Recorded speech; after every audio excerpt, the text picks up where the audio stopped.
Cancer, Sun, Moon, Rising, and Mercury. This is your Mercury Retrograde reading. We're taking a look at the energies that lie ahead for you throughout this Mercury Retrograde in Virgo, which is occurring from October 23rd to September 15th, 14th or 15th. So for you, we're going to start by looking at the astro dice to get a sense for the overall themes that are coming up for you, and then we'll dig into the tarot. Afterwards, you can listen to the other readings for your Sun, Moon, Rising, and Mercury placements. And if you're interested in a personal reading, you can find the link in the description. Okay, let's do it.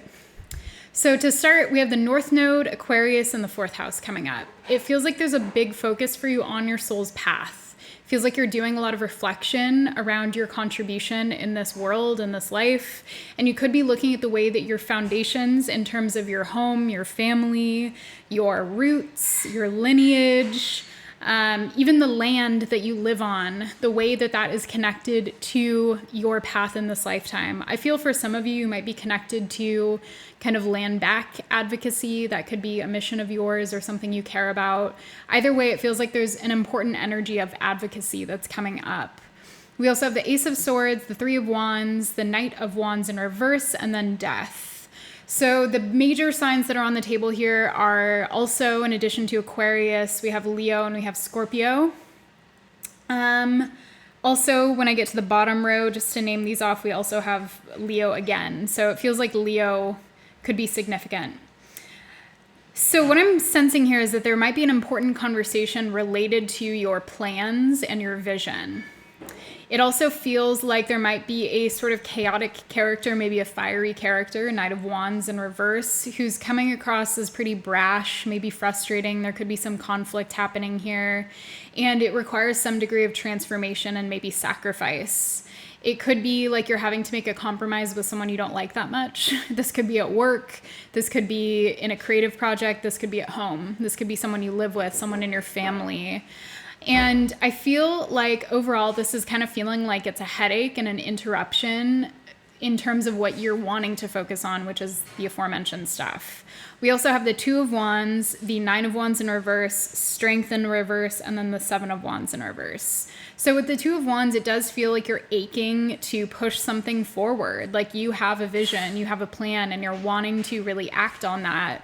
But with the 9 of Wands in reverse, I get the sense that you might at times get burnt out and want to give up because it's feeling like maybe you've bitten off more than you can chew, or maybe your vision is so grand that you don't think that you have the capacity to take it on.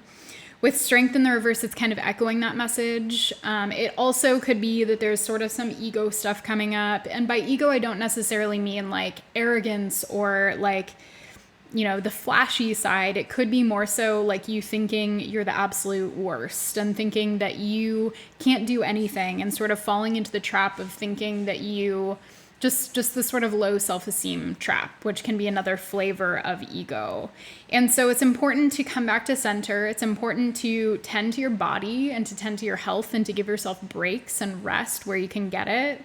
With the 7 of Wands in reverse, I'm getting the sense that you do ultimately decide to kind of back away from dramatic situations that are doing more harm than good, especially if those are unnecessary conflicts, if they're unnecessary sort of distractions that are pulling you away from what you're trying to move toward. It may be that these distractions come up because you're meant to learn patience this cycle. You're meant to learn about self-soothing. You're meant to learn new strategies and to practice new strategies of basically grounding yourself and sort of coping when things are not going according to plan. It's at times easy for Cancer to kind of fall into like lethargy or disappointment or even in more extreme cases, like an energy of self-victimization. So just be mindful of that. Try to show yourself compassion as a proactive measure so that you don't fall into more of the shadow energies here. I do feel like there's a lot of courage that you're demonstrating this Mercury retrograde and a lot of sort of passion and commitment to what you care about. And I hope that you can affirm yourself in that. I hope that you can celebrate yourself when you have little victories, because that will make a big difference in the long run. And ultimately that you align yourself with people who are willing to like have your back and people who are willing to kind of go to bat for the same things that you're willing to go to bat for. Okay. If this was helpful, please do like, comment, subscribe, share it with a Cancer friend. And again, if you're interested in a personal reading, you can find the link to book in the description box. I offer both recorded readings on demand and live readings over Zoom, tarot, astrology, and Akashic Records. Okay, thank you, Cancer. Happy Mercury retrograde, hopefully.